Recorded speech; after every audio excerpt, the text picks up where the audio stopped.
Hey Brandon, we're finally live. Let's just get this thing started. First and foremost, do you mind just going over who you are, what's your full name, sort of a little bit about your business, where people can find you, whether it's maybe Instagram, YouTube, Twitter, anything you might want to share?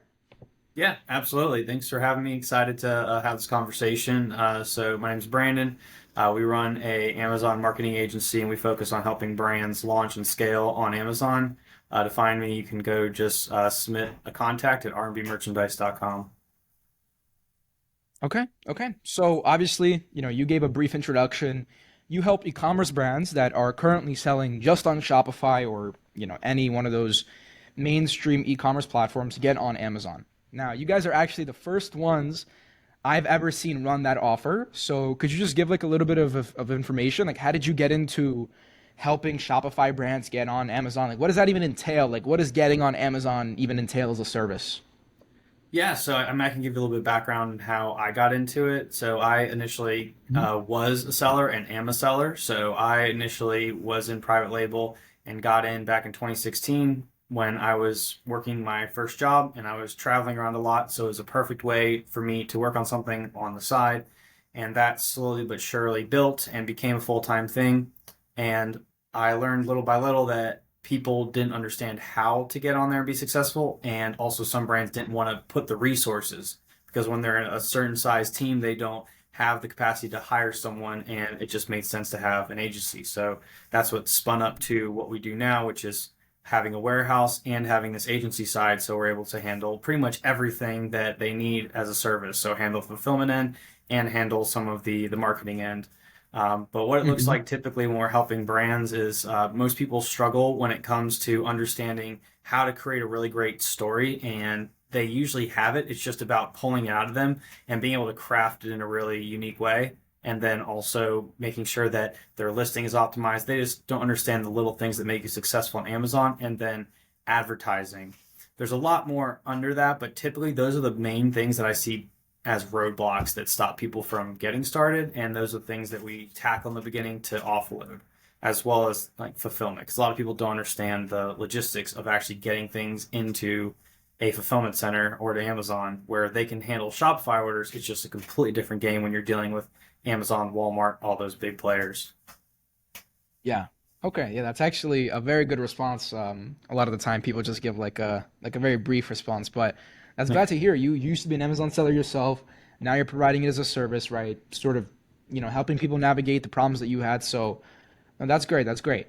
And I guess now getting into really like the service offering and sort of how we work together. I know Yeah. you mentioned that when we originally started working together, you guys had two big problems. First of all, it's time, because obviously we have a limited amount of time. You Yep. don't necessarily have time to be sitting at the computer managing your inboxes. I mean, obviously we have 50 inboxes for you, so it's quite a bit to manage. You don't Yep. have time to be lead scraping.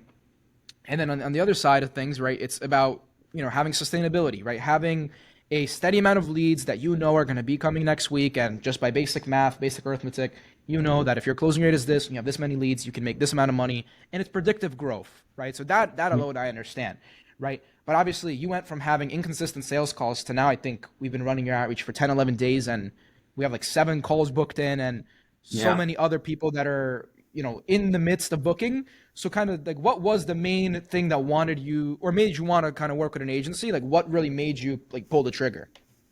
Yeah, I mean, I think it's similar to why people hire, us as Amazon agents, as an Mm-hmm. Amazon agency and helping them scale on e-commerce. It's because I didn't want or have the resources to be able to hire a cold emailer and train them all up because, to be honest, my background is in sales, trade shows. Like, I'm great at that. I'm great at the cold calling, but I don't understand cold emailing. And we didn't have the expertise to teach somebody and train them up. We also don't have the capital to be able to hire a $120,000 a year cold email marketer who's an expert who could build it all out. So it was just a great deal to be able to offload that time and kind of compress that what we would need to be able to get success. And clearly, because y'all have done this systemized, it led to a lot faster than would ever be able to do versus going and putting a job posting out, hiring. There's 3 week onboarding. Like it's just a long process and a lot of capital invested versus, we just have in 11 days have already had more through cold email than we had in the past year because we just never focus on it, but it's a huge opportunity. Of course, yeah. Cold email, especially in something like e-commerce where these are very internet based businesses, right? Like pretty much, I mean, you have to be on the internet obviously if you're doing e-commerce. So cold email is definitely one of the best ways to reach them. And I guess, I mean, that kind of leads into my next question. What would you say is sort of your favorite part about working together? You all have been really transparent about providing what you're doing in the background, making sure that if something isn't right, you tweak it pretty fast. So, uh, communication is huge in any type of business partnerships. You all have been great about making sure that when we need something, that you all are on the ball. I mean, I don't think I've ever waited more than like maybe 10 minutes. So, you all have been like on it. So, even on the weekends. So, that's been super helpful. hmm Of course, yeah. That's communication is definitely one of the things that we put a lot of resources towards, just because obviously, just like you're an agency working with another agency, we're an agency, we work with other agencies. So I know how frustrating it is when you just paid a couple $1,000s in fees and nobody's responding. So Yeah. I'm glad that that is something that you look up or you look up to, I guess. But okay.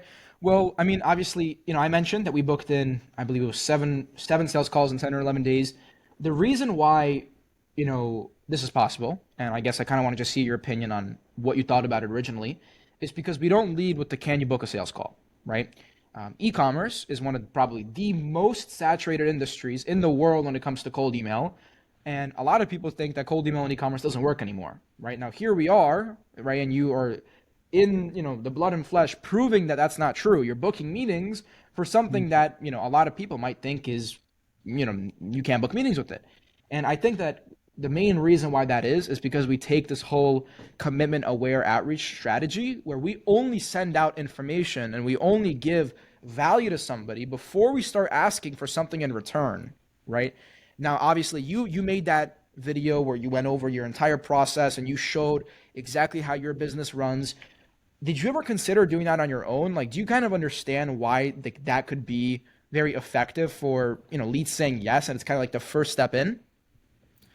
Yeah, I mean, as I have started to dive more into this world, because I realized that our old process of just strictly on referrals, trade shows, and long partnerships that we've had that have brought us a lot of business to this point, while it's had a really great retention rate, it has less scalability.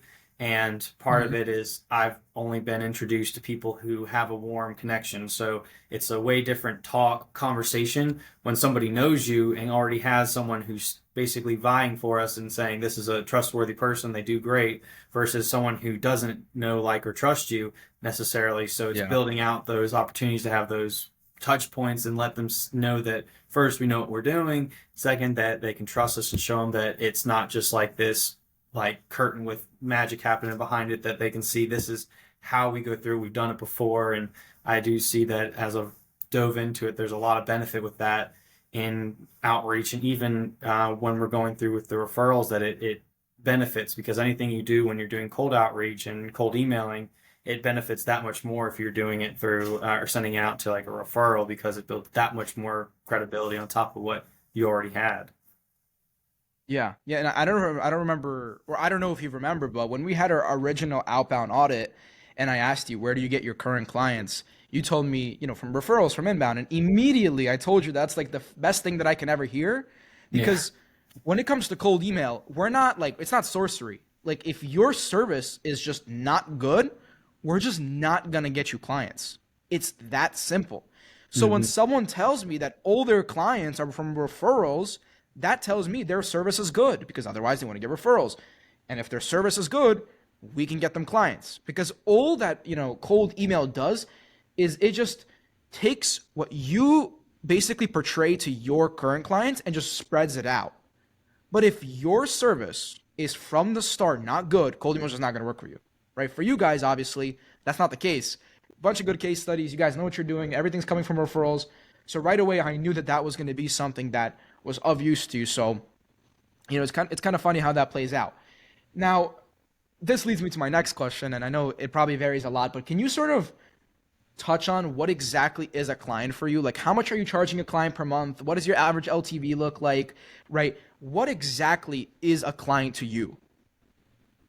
So, like you said, it obviously varies, but our main ideal customer profile is someone Hmm. who has an established brand, so they have at least proven out concept. We're really not in the game of launching products and teaching people how to import and do the basic things. So having that down, we're typically dealing with people who have had an established brand, doing between 50,000 all the way up to about $2.5 million a year in revenue. That's kind of our sweet spot to where they typically have a large enough team where they have some systems in place and they have a proven product clearly, but they don't have enough resources to be able to manage Amazon and all its complexities, whether it's unauthorized sellers or the copy, the advertising, the different types of things that go into building a successful brand. And so that's what we really have honed in on is taking that roadmap, whether they're already on Amazon and just need to relaunch or off Amazon. We have a really good blueprint we've built out that it helps them know where they're going to be at in a month, in 2 months, and 3 months, because we've done it before and done it so many times that it helps them have that vision and know this is where I'm going to be in 30 days, 60 days, 90 days. Yeah. So even though it varies a lot, what would you say is like, I guess, on the lower to average end LTV look like for a client? Just so people can understand sort of like what exactly is a client in terms of a business opportunity. Yeah, for us, normally it's going to be anywhere between 50 to 70,000 is our LTV. It can obviously with our referrals, they've lasted way longer, but on average, that's how much value we get out of every single client. Gotcha. Gotcha. Okay, so I mean, you guys are definitely selling high ticket, right? I mean, that just shows that your service must be worth it. Otherwise, people wouldn't, pay so much. So it definitely makes sense. And I guess this is, we're gonna start wrapping up the interview, but before we do that, what would you say? Like, what advice would you give to somebody else who's in the Amazon game, either helping existing people on Amazon or doing something similar to yourself, where they're helping sellers that aren't on Amazon get on Amazon? What would you say is kind of like the biggest piece of advice or kind of like guidance that you can give to someone like that?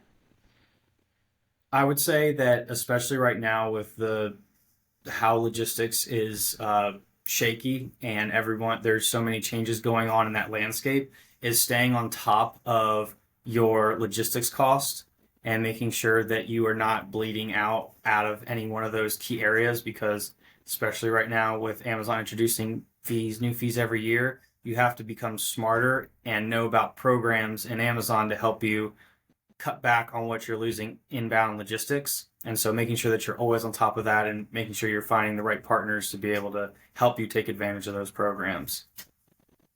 Okay, yeah. So it's not even on the business side. It's more on like the actual fulfillment logistics side, isn't it? Yeah, that's there's because at the end of the day, there's the merchandising of products and there's the setting up ad campaigns, which is huge. But what really at the end of the day, your landed cost is going to affect how much you're able to invest into advertising, and so really nailing down that side is very important. And then Hmm. that just makes everything else easier because you can put so much more capital profitably into your advertising, into your Hmm. copyright, into your pictures, and all these other things. So making sure Hmm. you really have your end-to-end supply chain nailed down is really important and something Hmm. we really focus on, whether they use us for fulfillment or not, and helping them. That's something we always help clients with, is Hmm. make sure they're doing it effectively. Hmm. Yeah, yeah, that makes sense. And then right before we go, I actually just had another question that just came sort of to mind. Like just out of curiosity, like how is it that you typically push brands to all of a sudden be aware that a certain or I guess customers of a brand to all of a sudden be aware of the fact you're selling on Amazon? Because like for example, like that Mm-hmm. brand that booked it a couple days ago, I forget what their name is, but they were like $500,000 a month in revenue. They like do the survival gear. Yep. If like obviously they're in talks with you right now, so when they start getting into Amazon, right? When you guys end up, I think you guys are gonna end up working together because of Yeah. the nature of the agreement. But how does that even look? Like, how are you gonna make their customers aware that this brand is now on Amazon? That's a whole part of our launch sequence. It's a combination of utilizing their existing email list, their social medias, and using those. So one of the programs that we utilize is a referral bonus from Amazon. So we're able to actually increase the brand's margin on Amazon through using those referral links to help with some of the launching.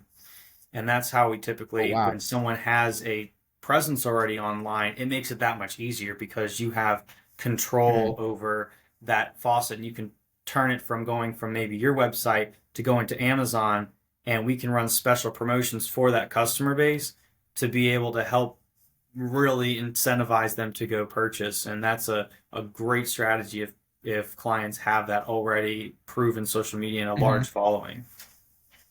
Yeah, I see. Yeah, I mean, just obviously, we work together on a lead gen level, but like your service is actually very interesting. So, that's just kind of why I ask. But okay, Brandon. So I guess that's we're gonna wrap up the call. I really appreciate you taking the time to do this interview. If there are any e-commerce brands that are currently at anywhere from 500 to 2.5 million dollars a year in revenue, and they're looking to get on Amazon, where can they get a hold of you with? Yeah, just go on our website, rmbmerchandise.com. You can shoot me an email, Brandon at rmbmerchandise.com. Happy to help you, at least give you a free audit, show you what you can do. So whether you work with us or not, you'll at least have a good roadmap on what you need to do. Okay. All right. Anyways, guys, thanks for watching. Hope you enjoy the interview with Brandon, and we'll go from there. Bye bye.